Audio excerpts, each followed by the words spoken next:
which he's the top of the show, that tight end 3 through whatever, 8, 10, 15 is wide open. It is not wide open at the top. There are 2 outstanding tight end prospects, and it is rare to have a first-round caliber tight end. We've got 2 first-round caliber tight ends this year. Our collective number 2, your number 2, my number 2 is Colston Loveland from Michigan. We had him at number 1 entering the year.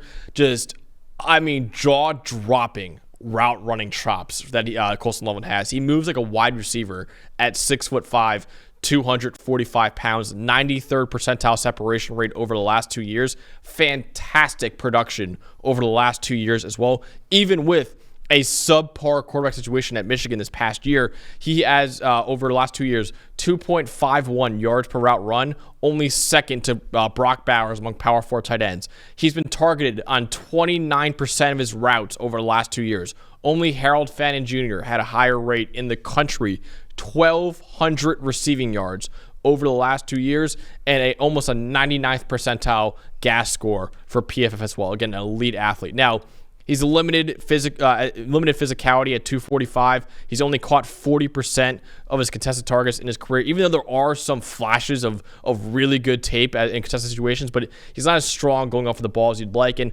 okay run blocker overall. He's not going to displace people like the guy at number 1 in our list. And only 7 broken tackles on 101 catches over the last 2 years. So I think physicality is kind of the one negative in his game, but if you want a tight end who can be a matchup nightmare in the slot, that is Colston Loveland, man. He's as elite of a separator as you'll find at the position, thanks to his speed and agility. Again, his physicality could hold him back in some areas, but this is still a tight end that's absolutely worthy of a first-round selection. No, absolutely. I think when you talk about somebody, the fact that he put up a 90 receiving grade when Michigan had the 11th worst passing grade in the country this year, I mean, that's the whole thing. He was the only weapon, too. And he was the only – there was times – and that's why I don't worry about the contested part too much, because there was times they were just force-feeding him the ball. That's true, yeah. They had no other options, right? They had nothing beyond Loveland in their passing game. So I don't concern myself with that too much, but you mentioned it. He just moves different for a guy his size. 265, 245, and so many guys at that size, it takes them a lot to slow down. It takes them a lot to get in and out of the breaks, right? There's a lot of guys that need to work on it, or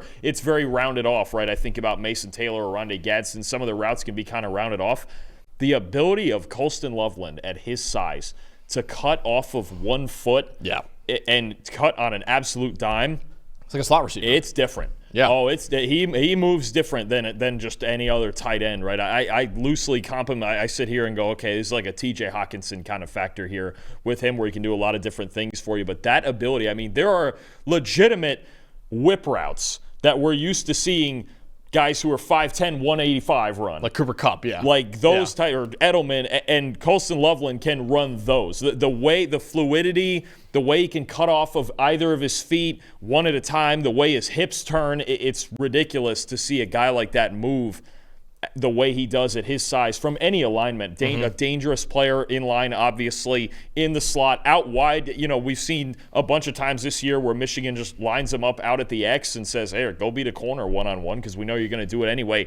That's how fluid a route runner he is, and that's such a dangerous weapon to have. And you think about, you know, guys like, say, Sean Payton in the Denver Broncos, using that ability, talking about, I need a joker in my offense. Well, Colston Loveland is a joker at tight end. I mean, I won't be shocked at all if he's a top 10 tight end in this league very soon. A dynamic receiver, needs to add a little bit of lower body strength as a blocker, like you mentioned. I don't think he's another one. I don't think it's that he doesn't know what he's doing. He's just, you know, he's at Michigan. They're going to be taught well to block. He's just not going to be that dominant guy. If you can teach him to give you enough as a blocker, he can be an every down player. And even if that never gets to be an above average level, he's such a dynamic receiver that he's going to be a mismatch problem in the NFL. Absolutely. So Colston Loveland, like we said, is tight end 2 for us, but still worthy of a first-round selection.